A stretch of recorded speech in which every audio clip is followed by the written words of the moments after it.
Senator JB, excuse me. Matanong ko lang, bakit ba kayo nakatalukbong? Hindi naman kayo testigo. Matanong ko lang, bakit po kailangan naka-hood kayo at saka nakatakip? Yes, Mr. Chairman, because this might set a precedent for all other witnesses we will call here. They will request that their faces be covered. He is a public government employee. Bakit siya nagtatago? And a resource person, not a witness. That was the question I was raising kanina, Mr. Chair. Hindi pala tayo nagkaintindihan. Bakit na nakatakip yung mukha ni Ginoong Pakanan? Akala ko naman, si Maria sa si Joy. From 1.5 billion to 20 billion. From 2 billion, 2.5 billion to 20.999 billion. Hindi ba kayo nagtaka? Bakit ganun? Mr. Chair, first po, kaming DPWH po is just an implementing agency po. So, whatever funds po na nasa GAA, we will implement it po. Sige po. Ano Mr. yung... Chairman, Yes, bago I'll mo play the bago President. mo Yeah, iwanan. Senate President Trigonoes. Yes, bago mo iwanan yun. So sa NEP yan, Your Honor, sa NEP yung 1-point-something billion. Yes, Mr. Senate President, yung Occidental Mindoro, 2.53 billion. Oriental Mindoro is 1.508 billion. Southern Mindoro is 1.472 billion. Sa NEP yan. Sa NEP po. Apo. Okay, pagdating sa GAA, Yung Occidental 20 billion Mindoro, na. naging 20 billion na ho. Dalawang 20 billion at isang 8.9 billion.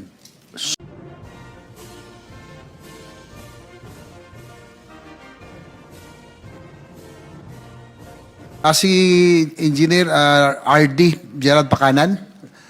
RD, Sir Pakanan, total nandito ka na rin lang, no? Nung mga presentation ni Governor Dolor, nandito kami, si mismong kilala niyo si Governor Dolor? RD? Good afternoon po, Mr. Chair and the distinguished honorable senators of the Senate.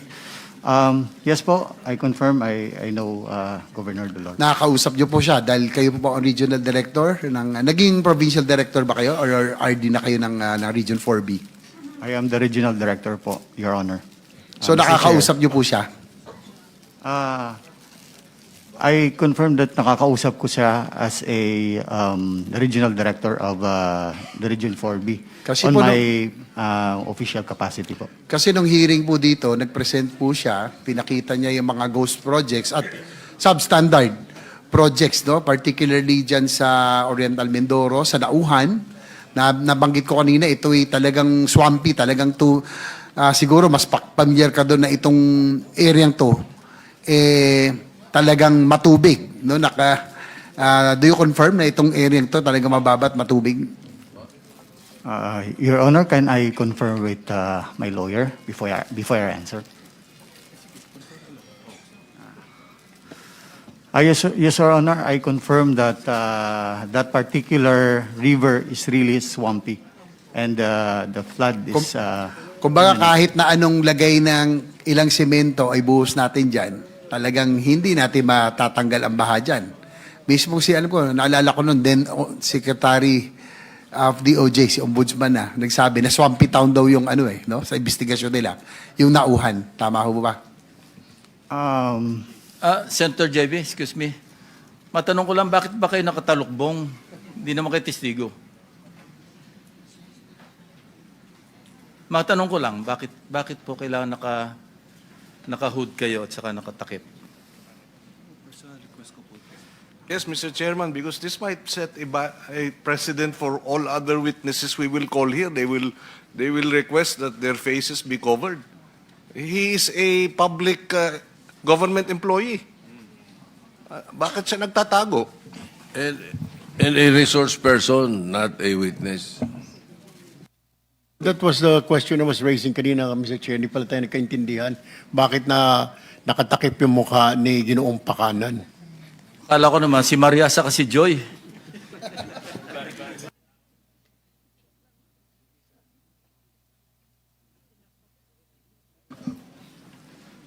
Your Honor, it's my request po as the good chair stated a while ago for my protection po. And security po. Pero nasa kulungan ka na ngayon. You're in detention right now, di ba? Aren't you in detention already? Yes po, Your Honor. Mr. Chairman, I don't see the basis for his request. I do not see it as valid. How can he? Maybe he's protecting himself from shame. Baka nahihiya siya dun sa mga kasamahan niya o kung sino kaya ayaw maipakita yung kanyang Ano mukha. talaga ang dahilan bakit kayo nakatakip? Ako, nakita ko lang isang posibleng dahilan. Baka sa future mga police lineup, makilala kayo. Is that it? Or any other reason? The main reason, Mr. Chair, I am begging the indulgence of all the good senator for my protection since the case is still is already pending before the Sindigan-Bayan and there's no judgment over it. So I'll be incriminated by whatever action against me.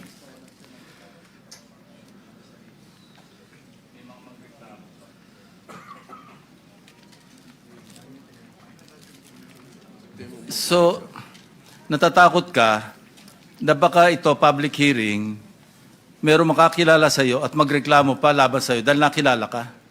Ganun ba yun? No, Your Honor. In fact, Your Honor, andito po ako to honor your subpoena. Yeah, I know that. Opo. Ang tanong namin, hindi yung presence mo, bakit ka tama si Senator Pangilinan, ano? It could set a bad precedent. Baka lahat ng witnesses namin, resource person, nakatalukbong. At hindi namin papayagan, unfair yun. Your Honor, I will comply naman po kung ano po ang sasabihin. I think, ninyo. that's the ruling of the chair. Kindly expose your face.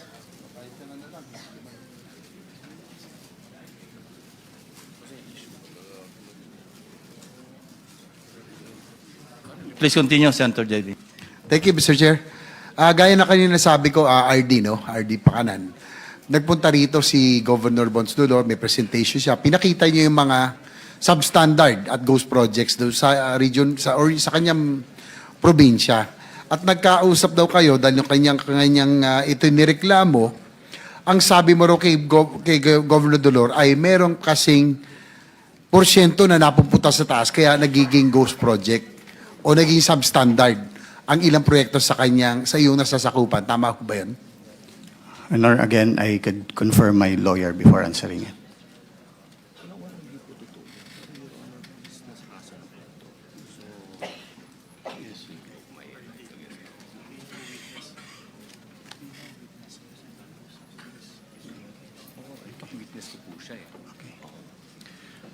Your Honor, with the guidance of my lawyers, first, hindi po totoo yun. Secondly, Governor Dolor is also a witness against me. So there's a pending case already filed against me. So it will be incriminating on my part. So I respectfully, Your Honor. So yung sinasabi mo, yung sinasabi ni Governor Dolor ay hindi totoo. Sinabi mo na una na hindi totoo yung sinabi niya. Your Honor, again, I am invoking my constitutional right, respectfully invoking my constitutional right. So yung sinabi niya na sinabi mo raw na may 25% na napupunta sa taas, 5% para sa parking fee at 12% na iba pang nadadaanan para sa proyekto. So ibig sabihin 42% na ang napupunta sa kickback sa yung region, 48% na lang naititira sa project mismo. So yan yung kanyang computation na nanggaling daw sa'yo. Sagutin, siguro pwede mo sagutin ito. Nasa sa'yo yan. Pero yan ang kanyang nilahad na nangyayari kaya nagkakaroon ng ghost at mga substandard projects doon po sa Oriental Mindoro.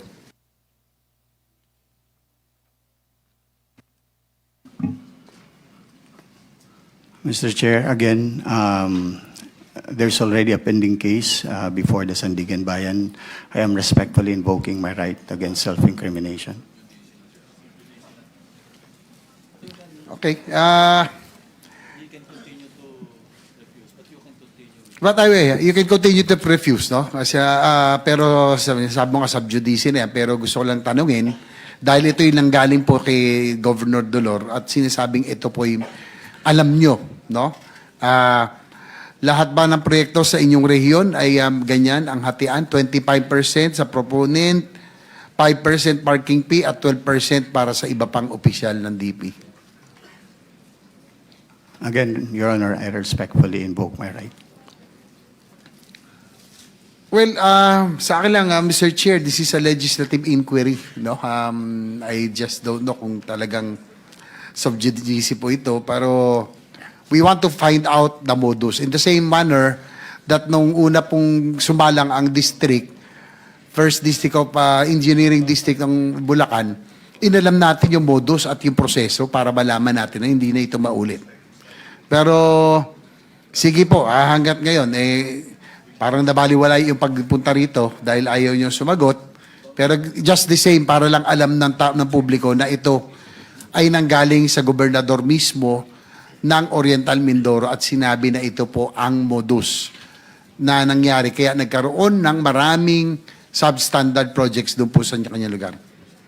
Mr. Chair, Congressman Toby Tiangco testified before the Senate Blue Ribbon Committee on September 8, that Congressman Saldico was the proponent of about 3.5 billion worth of GN-funded flood projects in 2025 for Oriental Mindoro. Lumabas na naman sa balita na halos SunWest at Hi-To ni Saldico ang kontraktor ng mga proyekto sa probinsya ng Oriental Mindoro. Sa mga nalalaman natin na mga modo sa Bulacan Engineering District, gusto ko lang tanungin kung may direct po ba kayong linya, RD Gerard Pacanan, kay Congressman Saldico para maipasok ang mga project sa region nyo. Dahil kayong RD, nasabi nyo na rin kanina, na bilang inyong, dahil kayo po ay on official capacity, nakakausap nyo yung mga kailangan makausap dyan. So nakakausap nyo ba't meron ba kayong direct ng linya kay Congressman Saldico? Your Honor, again, Saldico is also an accused and there's a pending case. So I respectfully invoke my right against self-incrimination. Pero po yung SunWest Corporation at yung pong Hi-Tone Construction Corporation, ito po ang majority na nakakuha ng proyekto sa inyong region. No, ilang bilyon po ang kanilang nakuha mga proyekto na na-identified na kung hindi substandard ay ghost. So, pamilyar ka ba sa Hi-Tone Corporation, Construction Corporation at SunWest Corporation? Again, Your Honor, those construction firm are also subject of the case. And again, I respectfully invoke my right against self-incrimination. Anyway, Mr. Chair, kaya ako po tinatanong to, no? Dahil gusto natin malaman kung ganito ba yung pare-parehong nangyayaring scheme. Ganito yung nangyari sa First Engineering District sa Bulacan. Ayaw lang sumagot ni RD Pacanan, pero mukhang ganito rin sa Mindoro. At siguro, just for the record, Mr. Chair, may ilang distrito na biglang lumobo from the NEP. For example, Occidental Mindoro, yung pong NEP nila ng 2025, 2.533 billion. Yung GAA, naging 20.99 billion. So, almost 17.5 billion ang inangat. Yung Oriental Mindoro, from 1.5 billion NEP 2025, yung GAA po, naging 20.795 billion. So, halos from 1.5 billion to 20.7 billion. Ito pong nasasakupan. Meron pa, Southern Mindoro, from 1.4 billion, naging 8.999 billion. So, RD Pacanan, ito po yung mga district engineering office na nasasakupan mo, Occidental Mindoro, Oriental Mindoro, and Southern Mindoro. Tama ho ba? Yes, Mr. Chair.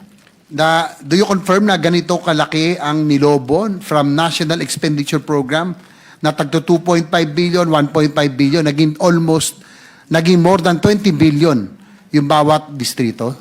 Alam niyo ba ito? I cannot categorically confirm because I don't have the exact figure, Your Honor. I mean, Mr. Chair. So saan paano nyo hindi, pero alam nyo, ito yung inyong distrito, pwede nyo bang i-recall yan sa susunod? Subukan nyo po na, kung alam nyo po na ganun ang nilobo ng inyo pong mga distritong hawak, na ganun kalaki. Bakit ho ganun kalaki? Alam nyo, hindi ba kayo nagtataka na napakalaki? Buti kung, Mr. Chair, kung nadagdagan lang ng halimbawa, 1.5 billion, nadagdagan ng ilang daang milyon, pero ito, from 1.5 billion to 20 billion. From 2 billion, 2.5 billion to 20.999 billion. Hindi ba kayo nagtaka? Bakit ganun? Mr. Chair, first po, kami DPWH po is just an implementing agency po. So, whatever funds po na nasa GAA, we will implement it po. Sige po. Ano Mr. yung... Chairman, Yes, bago mo Alfred, the bago President. mo Yeah, iwanan. Senate President recognized. Yes, bago mo iwanan yun. So sa NEP yan, Your Honor, sa NEP yung 1 point something billion. Yes, Mr. Sir President, yung Occidental Mindoro, 2.53 billion. Oriental Mindoro is 1.508 billion. Southern Mindoro is 1.472 billion. Sa NEP yan. Sa NEP po. Apo. Okay, pagdating sa GAA, Yung Occidental 20 billion Mindoro, na. naging 20 billion na ho. Dalawang 20 billion at isang 8.9 billion. saan, anong year yan? 2025. Oh, ito nga, itong last year's budget. Ang tanong, saan nangyari yan? Sa GAB ng House, sa GAB ng Senate, o sa BICAM? Would the DPH be able to answer that? You were Secretary of DPWH then, former Secretary Bonoan. So yung NEP, alam mo yung NEP, yun yung... Yes, no. Oh, saan nangyari na pagdating sa iyo sa GAA, 20 billion na yung mga proyektong yun? Yes, Your Honor. We noted that actually, that after the GAA has been passed, actually yun ang allocation nila. Yung nga, insertion, Congressional BICAM. insertion. Would you know kung sa BICAM o kung saan nangyari yan? Sa atin lang, Mr. Chair, I think because when we presented the budget sa NEP to House, nakapasa. Pumunta kami sa Senate, NEP pa rin po yung pinasa namin. Yun pa rin. Yung pa rin, nakapasa. But So then sa after the BICAM, ganun na po yung... Sa BICAM na dagdag. Ayun.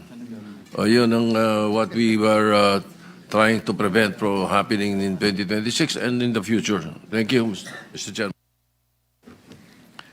Thank you, Mr. Chair. Senator our Senate JV, President. ano lang, maka-butt in lang, and I'd like to get the opinion of the DOJ.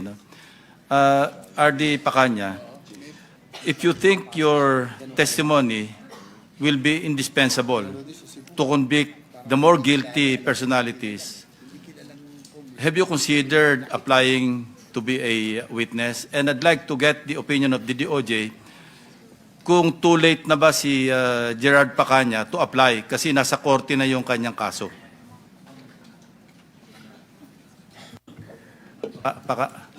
Pakanan. Yeah, Mr. Chair, this is a case which was handled and investigated by the Office of the Ombudsman. So we are not privy to the details. But if the question is if he can still apply under No, the policy question. Not If- necessarily pertaining to him. if a witness is already charged in court, he can still avail of the opportunity to be discharged as a state witness. But this will have to be done under a different manner. This will be done by discharge under Rule 119 of the Rules of Court. And this will have to be with the court's approval. Yung discharge po yung sa amin po kasi under the Witness Protection Program, drop ka na kaagad sa information po. Correct. And the court, it is up to the court to discharge him Yes, Your as yes. a state witness. Yes, Mr. Chair. A motion will have to be filed by the prosecution asking for the discharge with the court, and then the court will evaluate the statement of the applicant. And more often than not, basta in-applyan ng or pinetition ng prosecutor, more often than not, ina-approve ng korte, di ba? Per your experience. Yeah, from my experience, Mr. Chair, as a general rule, yes, but there are also certain instances when the court refuses. So I think that's something that you have to think about, ano? Director, RD. If you're willing. Kasi ang habol natin dito, the more guilty. No? Kasi kung less guilty siya, at the outset, he may qualify to be discharged. Ano? Of course, the court will decide. So think it over. Unless you want to continue to cover up for anybody or decidido ka ng labanan yung kaso mo. Mr. Chairman, just a manifestation very quickly. Can he answer first? Okay. Go ahead. Mr. Chair, I appreciate your concern. Very much appreciated po. But I have to confer with my lawyers. Sleep over it. Yeah. Thank you po. Senator Pangilinan. Yes, Mr. Chairman, he's again covering his face. Can we instruct the resource person to remove his mask and the headgear? Let's respect the Senate, not the senators. The Senate is an institution. Thank you. Maraming salamat. Thank you, Mr. Chair, if I may continue. Tanong ko lang, no, since this is in aid of legislation, ang notorious talaga na nalaman natin talaga yung first engineering district sa Bulacan and itong Region 4B under Pakanan. Siguro, tanong ko lang kay Yusek Bernardo, ito bang, kasi may mga ilang distrito na nabanggit ko, no, titignan mo, ang lilit nung NEP nila, biglang lolobo. No, may nangyari sa Sibuyan, meron din sa ibang probinsya, na mukhang doon nagkaroon ng parking na tinatawag. So, pareho-pareho ba itong scheme na ito nangyari doon in selected districts doon na talagang lumobo? Ganito rin ba nangyari? At nandito ba yung mga substandard and ghost projects? Mr. Chair, tungkol po sa substandard projects, I cannot, wala po akong masasabi doon kasi doon po sa kalakaran ng binabanggit ko sa inyo kanina na meron pong nagbebentahan o nag-aalok ng proyekto, nangyayari po yun, yun ang pagkakaalam ko. But definitely doon po sa substandard or ghost projects, wala na po akong kwan doon hindi na po nasusubaybayan. I think even the proponent themselves cannot track the implementation of the projects. Kasi nga po, basta na-release lang po yung pondo, meron na pong, kumbaga, nagkakaroon na po ng transaction doon, basta po na-release na yung pondo. So, whether naging ghost po yun or hindi or what, yung pong proponent or whoever, maaari po ay hindi na po nila alam yun. Yun po, Mr. Chair. So sige, huli na lang. RD, no, bago ko iwanan to, no, I still have 3 minutes. Yung high tone and yung high tone construction in Sunwest, no, familiar ka dahil ulitin ko lang, familiar ka dito sa dalawang construction corporate kasi karamihan or bulk, the majority of the big projects na nakakuha sa iyong region ay sa dalawang korporasyon na ito. Familiar ka sa dalawa? Your Honor, familiar ako because they are part of the top 15. But again, Your Honor, since that contractor is also the subject of the pending case against me, I respectfully invoke my right against self-incrimination. Okay na yan. Basta alam mo, siyempre familiar ka. Alam mo rin ba na itong pag-aari ni Saldico ito? You may or may not answer, pero alam mo bang ito yung No, Your pag-aari Honor. ni Congressman Saldico? No, Your Honor. Okay. Anyway, siguro po tayo, I'll just reserve the others for my second round. Pero yung po sa wrong coordinates total na pag-usapan kanina, siguro pwedeng sagutin ni Yusek Bernardo, Yusek Bisnar. So ito po ay sadya at this was deliberate para po maitago ba yung mga ghost projects or substandard? Ito ba ano ba ang rason bakit nagkaroon ng deliberate submission of wrong coordinates? Mr. Chair, again po, no, whether it was deliberate or not, we cannot really answer on behalf of the ones who submitted.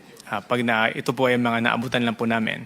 Ang amin lang pong ginawa ay yung factual by checking the coordinates, and yung actual na location. But as to the intention in submitting, we cannot answer po, Mr. Chair. So kanina nabanggit nyo, no? So just to confirm, ilan po yung projects na confirmed na sa buong investigan nyo, ilan lang yung ghost and lodged under wrong coordinates? Ilan yung total? Pwede rin si Yusek Besnar, parang siya yung Yeah, discuss Mr. Chair, kanina. we will have to await the final number from the ICI, no, until we finish this validation. Again po, we are still finalizing the list. Ayaw po namin magbitaw ng salita na baka mamaya po ay makuryente po kami. So we are finalizing, and as soon as practicable, we will release the list with the corresponding results of wrong coordinates and ghost projects, Mr. Chair. So, paano po yung iba ron? May mga nandun din sa list ng wrong coordinates na, kumbaga, lehitimo o legit na proyekto na meron delivery. Doon sa mga hindi ghost, no? Of course, meron, wala kayong idea kung ilang percent ang na-deliver or legitimate projects? Yung percent po, we have the numbers po, Mr. Chair. Kaya lang po, ayaw po namin munang ibitawan. Baka nga po subject of validation pa. But within that figure, meron pong mga nandun yung structure sa PCMA coordinates. Meron din po talaga na ibang coordinates. Wala Nadamay. po sa parehas. Opo. So, ibig sabihin nito, no, Mr. Chair, hindi naman sa inaano natin yung mga contractors na may mga dadamay dito, mga lehitimong contractor na meron delivery na nasama po dito dahil nga po ginulo nila kung sino man ang nagpasa ng mga wrong coordinates, may mga nadadamay dito, mga lehitimo at yung mga merong delivery at meron pong projects na nagawa. Possibly, Mr. Chair. However, meron po kasi ding proseso on the paglipat po ng coordinates. So we will have to check. Yun din po yung subject of validation kapag nga po nasunod sa proseso yung kanilang paglipat ng coordinates at hindi po sila nagpapalusot lang na nagtuturo ng ibang proyekto. The reason I ask, Mr. Chair, or I bring this issue up, of course, we are for the reforms. Itong gusto natin matuntong kung sino talaga yung may mga kinalaman dito sa mga ghost and substandard projects. But infrastructure program has to continue. Hindi, alam natin may show cause order tayo. Show cause tayo ng show cause, no? Pero yung infrastructure projects, this is the engine of growth, economic growth. Kailangan magtuloy-tuloy. And my worry, Mr. Chair, marami sa mga contractors natatakot na raw magbid kasi nga mga nadamay sa mga wrong coordinates at iba pang issues, no? So, do you confirm, again, Yusek Bernabe, pwede po mangyari, no, na marami palang mga may delivery na nadamay po rito? Possibly, Mr. Chair. Possibly. Yun na po. Sana po bilisan nyo ang pakiusap natin na maklear na yung mga lehitimong meron delivery because infrastructure project should not stop. No, sabi ko nga, may showcase tayo pero yung showcase natin na meron tayong ginagawa na maayos should not stop. So sana mabilis lang na maklear to para now that we have approved already the reformed General Appropriations Act na magsisimula na rin yung mga projects, kailangan magbid naman, may magbid ni sumali. Ngayon daw, natatakot na yung iba. So yun lang yung pakiusap natin. Sana bilisin po ng DOJ at iba pa. So, last question, Mr. Chair. Ano pong maaring recourse ng mga legitimate contractors na naapekto ng mga wrong coordinates para at least tuloy-tuloy na sila po ay makasali pa rin, no, sa mga proyekto sa darating na para tuloy-tuloy pa yung ating proyekto at yung engines for economic growth, ika nga. Yes. Actually, Mr. Chair, doon naman po sa listahan natin, no, kahit naman po sila ay part ng list, kaya lang, while we are still pending validation, hindi naman po sila na-terminate ng contract. Hindi rin naman po sila kinasuhan. Yun pong mga pending cases as of the moment, ito po talaga ay yung mga found to be ghost or substandard. So hindi naman po kinasuhan lahat ng mga nandyan at hindi naman po talaga naapektuhan yung mga 400 na suspected na baka lang po na ligaw ng lokasyon, Mr. Chair. So tuloy-tuloy pa rin po ang ating infrastructure program. Yes, again, sabi ko nga, Mr. Chair, yung show cause natin, yung ating pong pagtugis sa mga talagang mga tiwali at may kinalaman dito, kailangan magtuloy-tuloy yung galit, pero yung pong mga maayos na makailangan din natin for our infrastructure projects. Thank you, Mr. Chair. My time is up.